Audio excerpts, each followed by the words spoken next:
Les États-Unis offrent une récompense de 10 millions de dollars pour obtenir des informations sur des dirigeants iraniens et sur le nouveau guide suprême Mojtaba Khamenei. Ainsi, ils mettent 10 millions de dollars sur la tête d'un homme qu'ils décrivent eux-mêmes comme défiguré, handicapé et à moitié mort, qui ne peut plus s'exprimer à la télévision parce que ce passage provient directement de leur ministre de la guerre.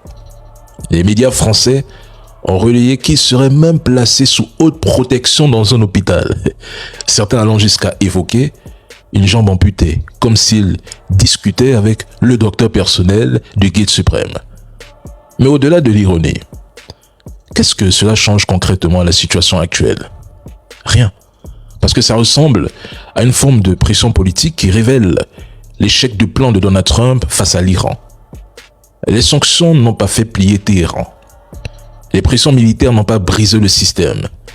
Les tentatives de déstabilisation, les révolutions colorées, rien n'a fonctionné. Le gouvernement continue de fonctionner, de frapper l'entité et d'imposer un rapport de force dans la région en bloquant le détroit d'Ormuz.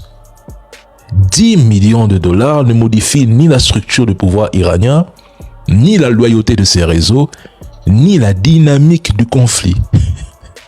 Ça prouve une seule chose. Donald Trump a perdu le contrôle. Il ne sait pas comment sortir de cette guerre. Ne soyez pas surpris. Un jour, il annoncera qu'il a gagné la guerre. Les États-Unis ont perdu un avion ravitailleur au-dessus de l'Irak et un second, endommagé, a dû atterrir en Israël. Washington reste vague sur les circonstances du crash, sans rien affirmer ici. Je tiens juste à préciser que l'Iran dispose de drones Qarar. C'est un drone armé de missiles RR capable de menacer ces ravitailleurs américains en plein territoire irakien.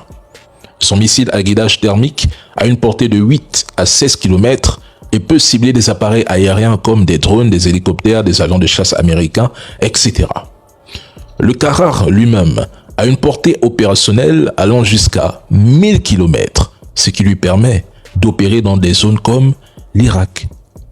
L'avion a-t-il été abattu? Mystère. Mais une chose apparaît de plus en plus clairement. La résistance surveillait de très près ces appareils volant à basse altitude, des cibles qui auraient pu être facilement abattues par des drones. Mais comme je le dis, mystère américain. Après, les gens demandent pourquoi l'Iran n'abat-il pas directement des avions américains au-dessus de Téhéran? Mais vous voyez la France abattre des bombardiers en plein ciel de Paris? Sur qui vont retomber les débris? Un appareil de plusieurs tonnes chargé de munitions. Mais bon, un Français a été éliminé en Irak. Que font les forces françaises en Irak pendant que ces bases sont évacuées par les Américains? Le président Macron affirme que ces forces sont présentes pour former. Ça fait bientôt 11 ans et 6 mois. C'est toujours quelle formation qui dure aussi longtemps? C'est un peu logique. Donc, il décide miraculeusement d'accentuer ces opérations au cœur même d'un conflit régional qui s'embrase. L'armée française n'a ni les moyens ni la marge stratégique pour soutenir un engagement prolongé dans un environnement aussi explosif. La présence de ces soldats sur cette base reste difficile à justifier et à comprendre. De leur côté, les gardiens de la Révolution accusent l'Europe, dont la France, de participer activement à la guerre en cours. L'Iran est en train de faire signer l'Occident et de le mettre à genoux. L'Iran mène actuellement une offensive massive d'une brutalité inédite. Missiles de précision puissants comme le Khorramshahr avec une ogive de près de 2 tonnes. Ils utilisent des missiles à fragmentation. Je ne parle même pas des vagues de drones kamikazes. Téhéran vient d'annoncer la 46e vague de son opération et cette nuit ce sera la 47e vague et prévient que, où que les Américains se trouvent dans la région, ils seront traqués et éliminés.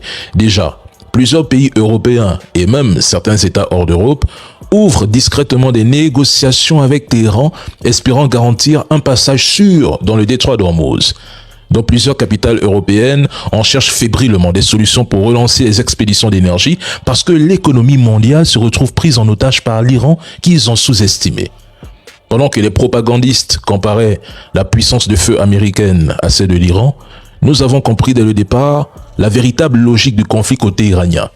Une guerre asymétrique, une guerre d'attrition menée par l'Iran. Et dans ce type de guerre, Ce ne sont pas les démonstrations de force ou de bombes qui décident de l'issue, mais l'endurance. Par ailleurs, la presse occidentale tente de minimiser les faits, mais le porte-avions américain USS Abraham Lincoln aurait bel et bien été pris pour cible et rendu temporairement non opérationnel, contraint de se replier vers sa zone de départ. Cette guerre va coûter très cher à Donald Trump et à tous les pays européens qui ont soutenu ce plan.